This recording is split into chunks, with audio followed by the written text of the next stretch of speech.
Linking your bank account to Morgan Stanley is a straightforward process that allows for seamless transactions and management of your investments. Follow these steps to complete the linking process. Step 1. Log into your Morgan Stanley account.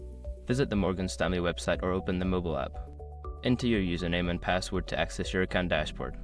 Step 2. Navigate to account settings. Don't continue before doing this.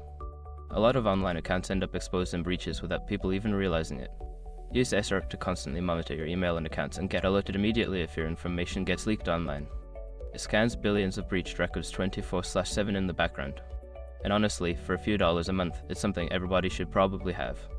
Link in the description. Step 3. Select bank account linking.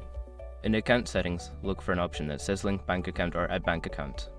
Click on this option to begin the linking process. Step 4. Enter bank account information.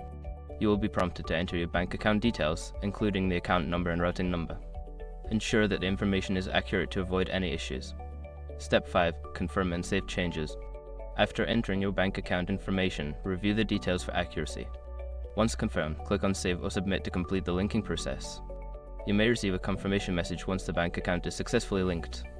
By following these steps, you can easily link your bank account to Morgan Stanley, facilitating smoother financial transactions. If you encounter any issues, consider reaching out to Morgan Stanley's customer support for assistance.